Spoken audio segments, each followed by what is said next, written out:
Welcome back to a new video on this channel, and this occasion is the Ableton Drift. Everything on this guide is in chapters. If you look at the description or the timeline, you can jump to a section or skip the ones you don't want. If you like this, please like and subscribe. This channel is supported by viewers only, so if you want to buy me a coffee just to say thanks, you can. Go to the links of the description. You have links for PayPal, YouTube Thanks, and Patreon.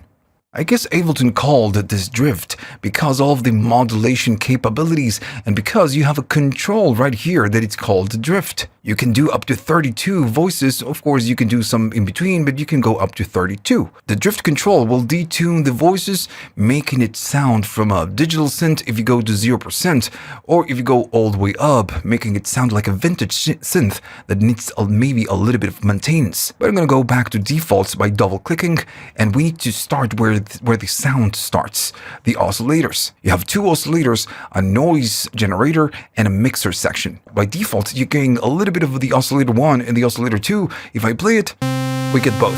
But right here, you can go down, and you're pretty much going down on all the oscillators. If I go up on the 1, I'm getting it. Still, you notice that you have the 1, 2, and 3. This means that by clicking it, you can disable the oscillator and just get pretty much nothing. You get a little bit of mud, but you can go up and get a little bit of noise, or maybe a little bit of the oscillator 2 if you enable it, and then just maybe the oscillator number 1. Now, at the right side, you have an arrow. This means that the oscillator is bypassing the filter section. By clicking it, instead of going to the filters, if I do a little bit of filtering, it's not going through the filter. It's jumping this section and going straight to the envelopes and the amp and then going out. On the oscillator 2, you have the most common waveforms: sine wave, triangle, and then you have this one, which is, they call it saturated. And then you have, this saw, and then you can go to a pulse. I'm doing a lot of cutoff. So, all right, so this is what you get. You get the most common waveforms. You can go into octaves all the way up to 2 octaves or all the way down to 3 octaves. And you can detune in sense. So as you can see, it's a pretty basic oscillator. The thing is that the oscillator 1 compensates for everything that the oscillator 2 doesn't give you. Alright, so I'm going to go all the way down on the oscillator 2, and I'm going to go to the oscillator number 1. And right from the start, you have more waveforms. If I go to the oscillator 1 and play it, maybe I'm going to make it a little bit brighter. You have the saw, you have the sine wave, you have the triangle, then you have this one, which is going to be a shark tooth. And then again, you have the other one, which is the saturated one. Same thing we get on the oscillator 2. And then again, you have the ramp up, you have a narrow pulse, and then you have a square. Still, the most important part of this oscillator is going to be the shape.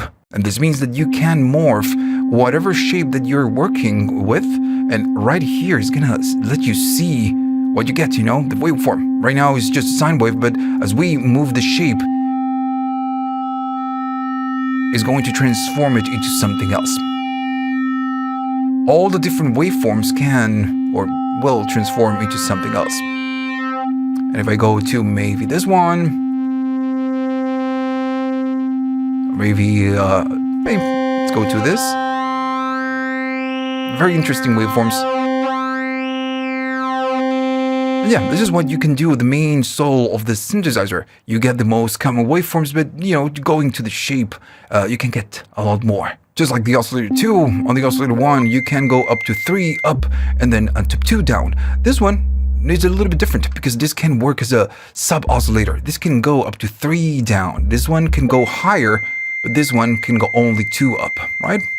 So you cannot go that high on the second one because, again, you can use it as a sub-oscillator. What is really special on this synthesizer is the modulation capabilities. So if you go here, whatever is that you select right here is going to modulate the shape. Of course, you can play something and then just do it manually or with an LFO, but you can select an envelope, and whatever is that you do on the envelope 1, which is this one that you have right here, is going to do some modulation. You can go into negatives or you can go into positives. But you have a lot more destinations, sources. In this case, it's going to be LFO. So if I do a little bit of LFO, right now it's super slow, I'm going to go faster. We modulate the shape with the LFO. But also this has MPE support. And you choose pressure. So if you're using a keyboard that supports aftertouch, you can modulate it with aftertouch like I'm doing right now.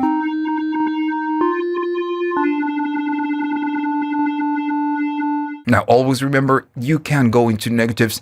If I'm all the way up and I want to do aftertouch and I want this to go down, well, you need to go into negatives. So it's pretty much the same thing, but the other way. Alright, by double-clicking, you always go back to 0, and again, by double-clicking, you go back to default values. So this is pretty much it for all the oscillators. Right here at the bottom, you have the pitch mod, and this is pitch modulation for the oscillators. Notice that you have two sources. You can use maybe an envelope 1 or 2 or LFO or whatever it is that you want. You can do pressure if you wanted to. I'm gonna go up pressure and do the same thing. And every time I do aftertouch, it's going to modulate it. It's going to modulate both oscillators. Yes.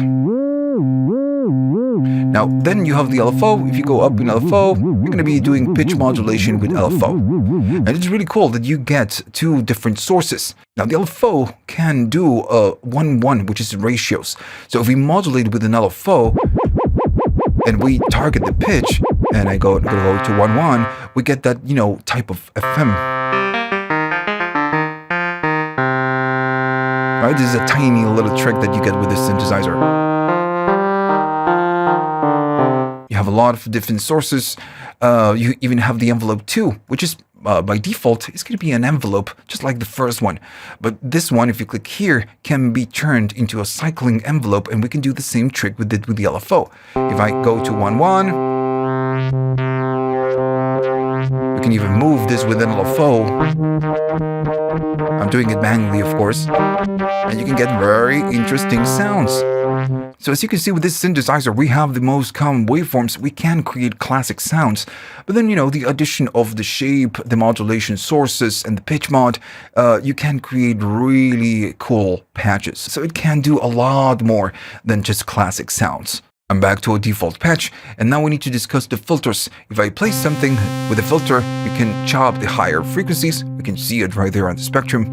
And you can also, of course, use the XY right here. This is for the high pass, and this is for the low pass. So you can move it like that. Then, of course, you get your resonance, which is going to create a peak right at the breakpoint. So let me just position, and we can see it right here, the peak. And we can get that wow sound. Another thing to consider is the types. You get two types of filter. The first one, as you can see it right here, is a 12 dB per octave. And the second one is a 24 dB per octave. But these are emulations, the one and the two, of different filters. Even though this one is a 12 dB, it's a different model. If you go up in the resonance, you're going to be able to hear it. If I go to the 2, that is that the resonance is way different.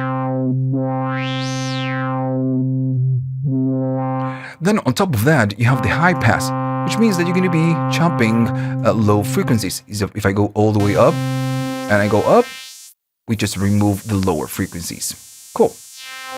Just like any modern synthesizer or even old synthesizer, you have your key tracking. Right now, if you go all the way down to 0, it's disabled. So it means that you have no key tracking. If I go all the way up, the key tracking is, fully on.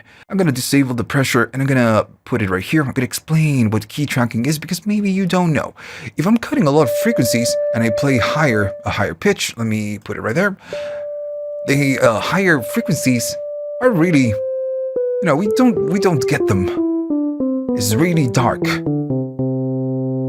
The frequency right now is not adjusting to the keys that we play. If I play a higher key, the cutoff is always doing the same. It's not really listening to the frequencies of the keys I'm playing. So the key tracking, what it will do, it will listen to the keys that you're playing and it will adjust the cutoff frequencies to let you hear the higher frequencies. So for example, if I play now, we can hear the higher keys. If I go all the way down to nothing, it sounds super dark. It's because the cutoff is not adjusting. right? So it all depends on what you want to do and what type of sound you're creating. Maybe if you're creating a bass, a little bit of key tracking, that's fine. If you're creating some keys, some synth keys, well, maybe you need to go key tracking all the way up. It depends on your patch. Right, so then you have the modulation sources. On most synthesizers, you already you get a default control to use the envelope. And we are talking about the envelope 1 or the envelope 2. And this, most synthesizers is just one single envelope. And you have a knob where you can modulate this, and you also have the LFO knob where you can, modulate the cutoff with the LFO. Right here, we do have that, but we don't have it by default. You need to choose the source. In the case of a default patch on this synthesizer, you don't get an envelope type of modulation. You get the aftertouch, and it's connected to the LFO. So if I go to aftertouch and go up, my aftertouch now is going to modulate the filter. It's going up and down. But if you want to go classic and you want to use an envelope, well, you can choose the envelope, and now the envelope 1 is going to modulate the frequency. But you have a lot of sources like Slide, for example. Again, this has MPE support, and you can do it. And it's nice that you can choose a lot of different sources to do cutoff modulation, which is something that you cannot do on every synthesizer. Now we need to discuss the envelopes. The envelopes are really simple. You have an ADSR. If you don't know what an ADSR, I'm going to give you a 101 in a second, in the next section. But yeah, the number 1 is going to be your main ADSR. This can only do the ADSR. The number 2, this is still an ADSR. It's the same envelope, has the same controls. But then on this one, you can turn it into a cycling envelope. And a cycling envelope is going to be like an LFO. It's a little bit different, but it works like an LFO. You can choose a destination for this modulation, and it will do it. You have your tilt control, which is going to tilt the envelope. You have a hold, which is gonna make it hold right here on each instance. And then if you have the rate, of course, you're going to get more because it goes faster. Or if you go slow, it's going to go slower. The most important part right here is that you can use hertz, milliseconds. You can sync it to your DAW tempo. And like we did before with the oscillators, we can use a ratio to get maybe a tone if you're modulating something like the filter, or maybe modulating an oscillator pitch. So maybe I'm going to sync this to 1.8, something like that. And now we need to map this envelope to something, right? We need to use it as a source, and you can use whatever you want. In this case, I'm going to be going to the filter, and I'm going to be doing a little bit, or maybe I'm going to go all the way. And if I play it now, this envelope is going to instruct the frequency in how to move. If I tilt it, it's going to be a different instruction. More like a very narrow saw. Go the other way is a narrow ramp up. You can hold it or make it, a little more pluggier.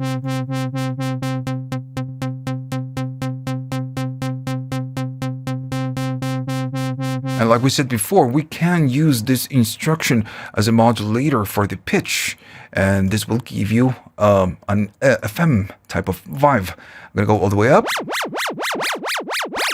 And right now we are using not ratios. If I go to ratios,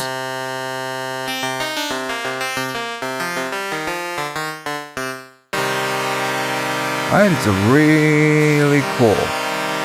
Now I'm doing a lot of the envelope. I'm going to do less. Maybe nothing. I'm going to open it. Yeah, so that's a cool thing that you get with this synthesizer. Maybe you know a little bit of synthesis and you're wondering where is the amp envelope? Well, it's going to be the number 1. Of course, the number 2 can do several things, so you cannot use it as an amp. The first one is the amp. This is why you cannot change it. It's always an ADSR. So if you map it to some kind of modulation on your synthesizer to modulate something else than controlling the amplifier, well, you're still controlling the amplifier, so you need to be aware of that. Now, when standing on ratios on the cycling envelope, remember that you can go to less than 1, which is going to give you a lower tone, but you can go all the way up, and now not even cats can hear the tone. There you go. All right. You can even modulate this with an LFO, an external LFO. Really cool sounds. All right, so I guess we are done with envelopes. Now, again, if you are still confused with an ADSR, because maybe this is the first synthesizer that you want to learn, and it's a very good option if you are learning synthesis, I'm going to give you a 101 on ADSR. All right, so I'm back to a default patch right here, and I want to give you a 101 on envelopes. If you already know how an ADSR works, well, you know, you're going to get bored. You don't need to watch it. You can move on to the next section. If you are still confused with ADSRs, well, yeah, you need to stay. I'm going to go all the way on this controls, all the way down.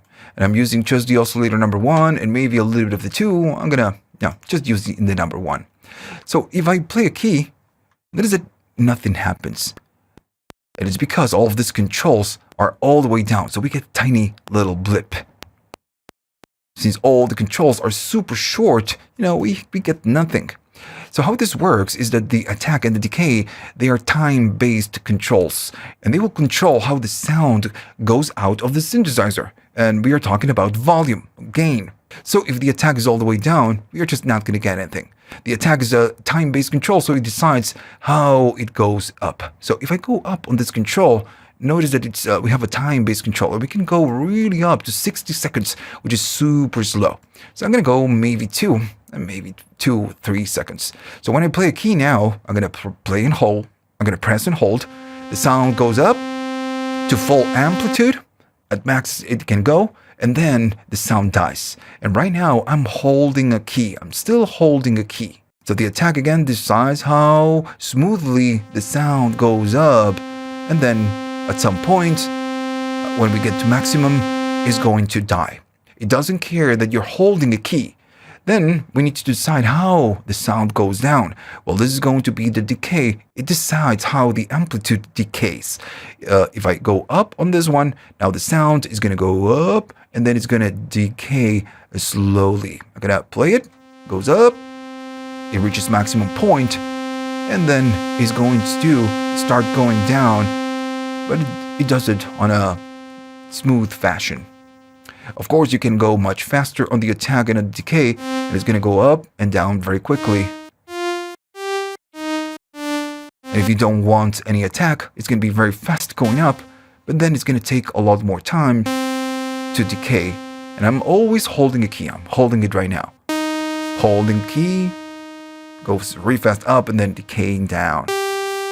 So all of this, when you set it up, you need to decide, you know, what's the sound that you want to create. If you want a blocky type of sound, you're going to select short envelopes, or you want maybe something a little bit longer. So a very common example would be pads. Maybe a pad needs a long attack and maybe a long decay.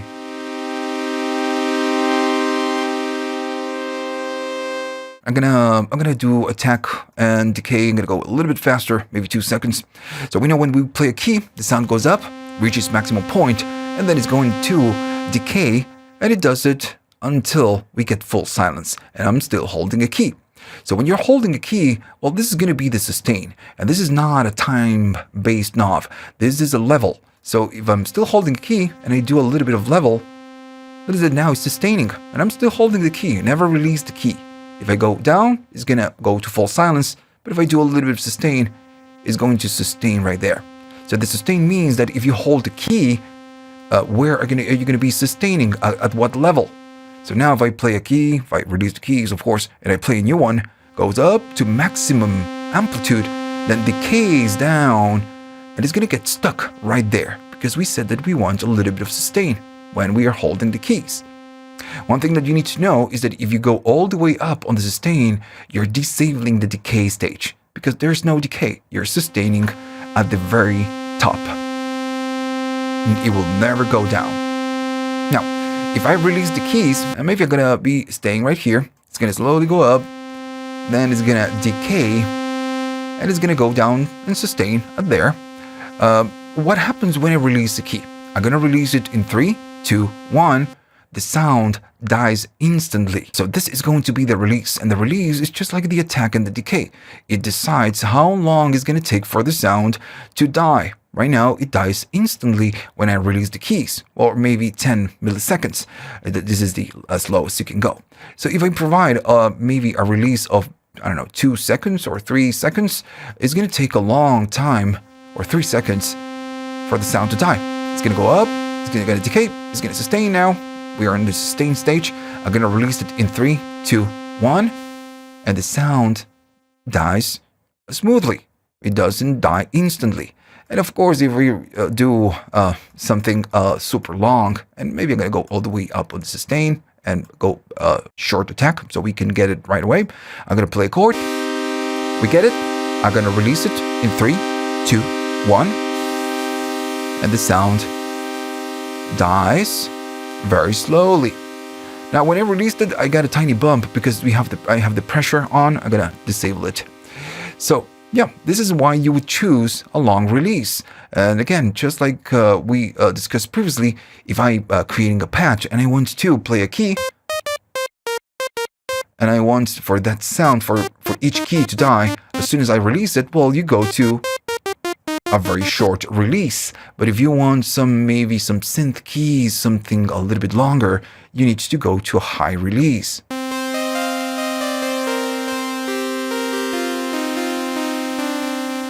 This is how an ADSR works. Of course, it takes a little bit of practice, and one way to learn ADSR, envelopes, at least with this synthesizer, is to go through the different presets that you get. Just check all the different presets and check what the ADSR is doing for the amp and for everything else. Now, the next thing in the list is going to be the LFO. I'm going to be using the pitch modulation and maybe just use the oscillator number 1. So now the pitch, it's using the LFO as a modulator. And if I go up in rate, it's going to go faster. And if you're standing on hertz, you can go really fast. Like I said before, we have milliseconds. Instead of hertz, you can sync it to your DAW tempo. And again, we said it before, you can use it with ratios just to get that nice FM. Alright, I'm going to go back to, I'm going to maybe sync it. You get your most common waveforms: sine, triangle, sawdown. Yeah, and then you have sample and hold. If you're wondering what sample and hold is, well, it's just random. You have other options like these ones. These ones are very special. You have the wonder, and this one, it's like sample and hold, but notice that the curves are smooth. If I go to sample and hold, they're harsh.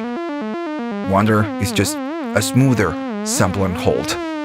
You have the other ones. You have this one, the linear envelope, and notice that it starts with an accent, like a bump right here, and then goes down. So this is going to be like that. I'm playing a key, and it will just, go up and then go down to nothing.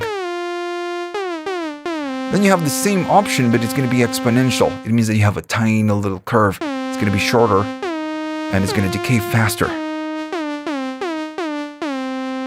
All right. So then you have the R, and the R is going to be a retrigger. By default, the oscillators are constantly going. So they will never retrigger. They will never start on the same point, which is right at the beginning of the waveform. So maybe if I'm go a little bit more aggressive, I'm going to be going to sync 1.3, LFO 100%, and I'm going to be doing no release on the amp and maybe no sustain. Now I'm tapping the key. And notice that when I'm tapping it, sometimes the pitch is up, sometimes the pitch is down, sometimes the pitch is right in the middle. And this is because of the retrigger. The LFO is not retriggering, so it's just starting from whatever we are at that point in time on this waveform. If I do retrigger, every time I play a key, it will retrigger the envelope, the LFO, from the starting point of the waveform. So it will always start from the same place. It's totally different. And I'm tapping it like before, but now it's super constant. If I press and hold, if I have some sustain, it's gonna, of course, do the LFO. But if I'm tapping, it will always start from the beginning. No retrigger. It's gonna start somewhere. All right. Another thing that you get for the LFO is the amount. So if I'm doing something with the LFO, and I think that this is a little bit too aggressive, we can narrow it down and until we get nothing.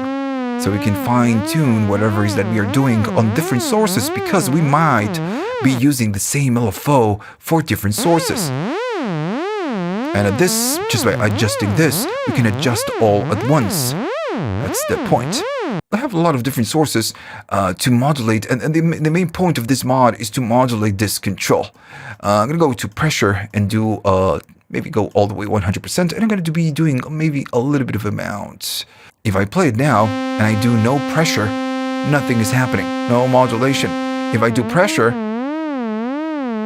it's of course increasing the amount, and we get that modulation only when I do aftertouch. And of course, you can use other different sources just to modulate the amount control. Right, so then you have the mod section, and this is like a modulation matrix. On all the different parts of the synthesizer, we do have some kind of modulation. But in this section, you get things that you cannot do with the other mods. For example, you need to choose a destination. This is pretty obvious. You can choose a destination, and you can see an arrow that is going to a different place. And right here, we have options that we don't have on the other modulators. For example, I can even go to Oscillator detune, or maybe go to the noise gain. Right, I can modulate the gain of the noise. I'm going to do so. I'm going to go to the noise gain.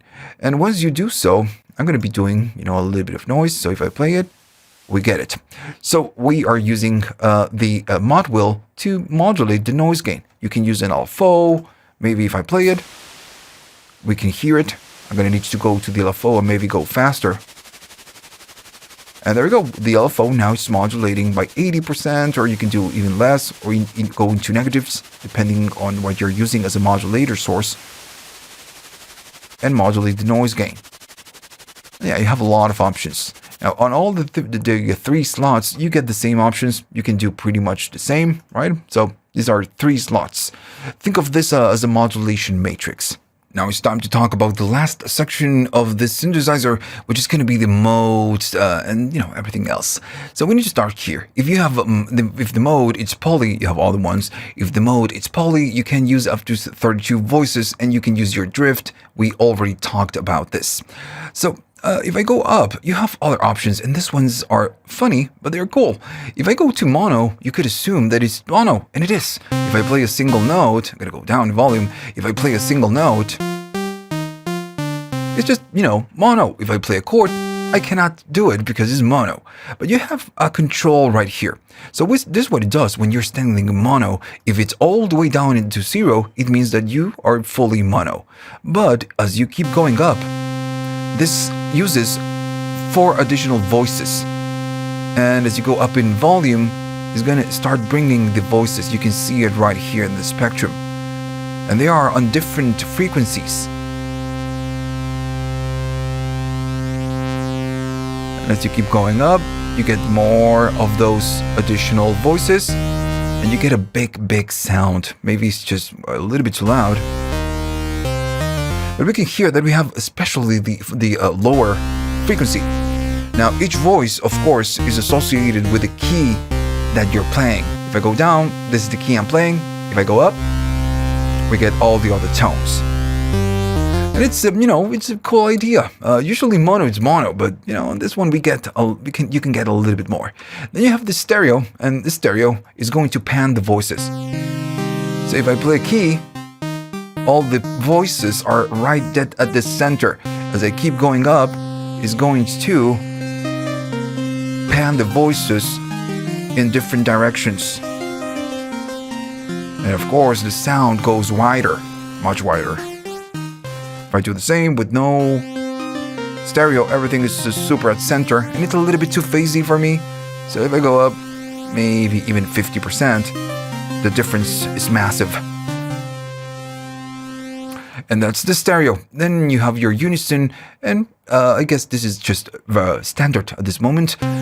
You have unison, and if I do a chord, you can do polyunison. That's a good thing. And remember that you have a limited amount of voices, so don't go crazy. As you go up in unison, I'm gonna do only one key right now. What it's doing is stacking voices on top of each other.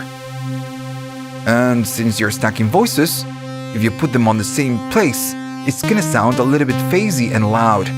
When you start detuning the voices that you're stacking, you get this cool big sound.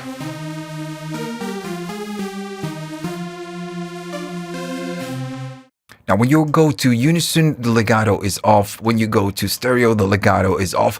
The legato only works when you're standing on a mono. And for now, I'm going to bring, the 100% of this effect because I really like it. If I go to legato, this means that the envelopes will not re-trigger. And I'm going to need to change the envelopes just a tiny little bit. I'm going to go down to 0, then maybe a little bit of decay, less sustain, and I'm going to stay right here with the release. So if I play something, I'm going to be getting something like this. When we are playing legato, if I play a new key while I'm holding a new one, I'm holding a C key. If I play a new key while I'm still holding, and remember this is mono, you cannot play multiple keys at the same time. I play a new key, notice that we get a tiny bump. And this is because the envelopes are re-triggering. This is the non-legato. Every time that we play a new key and you're still holding that key, it's going to re-trigger the envelopes. With legato on, it means that if you're holding a key, you will not re-trigger the envelopes. And this is why we don't hear the tiny transient or peak at the beginning. Alright, so that's what it means. And then you have your glide. If I go up on the glide, this will make the note glide to the next position. Now, glide on every synth is different. In the case of this synthesizer, notice I'm not getting it. And maybe I'm gonna go to mono, which is gonna be easier to hear. I'm gonna go all the way with. Maybe 1 second, 2 seconds is too much. If I play a key, I'm not getting the glide. I'm gonna play a new key, I'm not getting the glide. So the keys are not sliding to the next one. Now I'm gonna go up on the sustain. Or just not gliding. Right here, you need to be holding a key and then play a new key to have it glide. On other synthesizers, we have a way to control different modes of gliding. On this one, you don't. You just can do this type of gliding. You need to hold the key. Alright, so then you have your volume. I guess I don't need to explain this. Then you have your vel to vol. And this is talking about the velocity of your keys or, maybe your MIDI clip. If you go all the way down in velocity, and I'm using this keyboard sensitive velocity keyboard. If I play a key very soft, it's going to go there. It's going to go there. If I play it hard, it's the same loudness, right? If I go all the way up, now it's super sensitive to velocity. If I play soft, it's going to be very soft. If I play hard, it's going to be loud. So now, of course, the velocity of your keys affect the volume or the amplitude. I'm going to double click. It's going to go back to default or maybe 10%. I guess by default, when an initial patch is on 50%, then you have your transpose. Of course, this is going to be your transpose, and you can transpose in semitones, the whole synth, all the way up or all the way down. Double clicking is going to take you back to the beginning. Then you have your PB range, which is going to be your pitch bend. If you have a pitch bend, you can go up and you can go down, and I'm using it right now. But you can select how much you can go up when you do pitch bend. And then you have Node PB, and this is for MPE controllers. And alright, so that's it. If I have to give you my opinion, I really like it. It's a very simple synthesizer at first, but then when you start digging in, it can do a lot more. So you can do classic sounds or simple sounds, and you can create a much more complex sounds. Now, if you liked all of this and you learned something new, please like and subscribe. And this channel is supported by viewers only, right? So if you want to buy me a coffee, just to say thanks, you can. Go to the links at the description. You have links for PayPal, Patreon, and YouTube. Thanks for watching, and see you on the next one.